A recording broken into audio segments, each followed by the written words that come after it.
Penuntun Saat Teduh Sinode Gereja Kristen Jakarta, Senin 20 Desember 2021. Menjadi terang, Mika pasal 4 ayat 1-5. Akan terjadi pada hari-hari yang terakhir, gunung rumah Tuhan akan berdiri tegak mengatasi gunung-gunung dan menjulang tinggi di atas bukit-bukit. Bangsa-bangsa akan berduyun-duyun ke sana dan banyak suku bangsa akan pergi serta berkata, "Mari kita naik ke gunung Tuhan, ke rumah Allah Yakub, supaya Ia mengajar kita tentang jalan-jalannya dan supaya kita berjalan menempuhnya, sebab dari Sion akan keluar pengajaran dan firman Tuhan dari Yerusalem. Ia akan menjadi hakim antara banyak bangsa dan akan menjadi wasit bagi suku-suku bangsa yang besar sampai ke tempat yang jauh. Mereka akan menempa pedang-pedangnya menjadi mata bajak dan tombak-tombaknya menjadi pisau pemangkas. Bangsa tidak akan lagi mengangkat pedang terhadap bangsa dan mereka tidak akan lagi belajar perang. Tetapi mereka masing-masing akan duduk di bawah pohon anggurnya dan di bawah pohon aranya dengan tidak ada yang mengejutkan. Sebab mulut Tuhan semesta alam yang mengatakannya.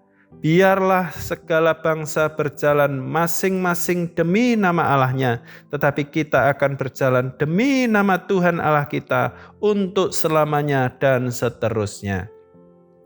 Di kota Madiun ada tempat wisata bernama Gong Perdamaian. Tempat wisata itu dibangun untuk menunjukkan bahwa masyarakat Madiun hidup dengan cinta damai. Menurut kepala desa di sana dulu sering terjadi bentrok antar dusun. Salah satu penyebabnya adalah banyak aliran silat yang ada di Madiun. Jadi Gong Perdamaian ini dibangun untuk mengingatkan masyarakat agar hidup dalam damai. Jika di Madiun ada Gong Perdamaian, maka di Yehuda ada Gunung Sion. Gunung Sion bagi suku Yehuda dipandang sebagai tempat yang suci, pusat bumi dan penting bagi seluruh dunia. Di Sionlah nama Allah disembah.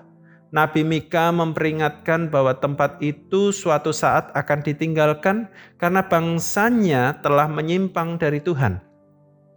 Mereka akan ditawan dan dibuang ke tengah bangsa-bangsa yang lain. Tetapi saat mereka kembali memanggil nama Tuhan, mereka akan dibebaskan. Mereka akan kembali ke Sion dan diperintah oleh Raja Damai, Raja yang menghakimi dengan adil dan memerintah dengan penuh kasih. Saat itulah Sion akan menjadi terang bagi bangsa-bangsa dan banyak bangsa akan berduyun-duyun pergi ke sana. Karena di sanalah diajarkan dan diberlakukan keadilan serta kebenaran. Sesungguhnya Kristuslah Sang Raja Damai itu. Ia telah datang ke dunia ini. Barang siapa membiarkan Kristus memerintah di hatinya, maka ia akan merasakan kedamaian yang sejati. Orang yang hidupnya dipimpin oleh Kristus akan menjadi terang bagi orang lain. Ia akan dipakai oleh Tuhan untuk membawa orang lain datang kepada Allah. Sekarang kita hidup di tengah-tengah dunia, di mana kejahatan dan ketidakadilan dipertontonkan.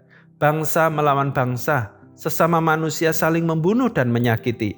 Sebagai orang percaya, kita diajak untuk menjadi terang bagi dunia ini, sebab Raja Damai itu telah bersemayam dalam hati kita. Tebarkanlah kedamaian, kasih, kebenaran, agar mereka yang hidup dalam kegelapan memandang kepada terang yang ajaib.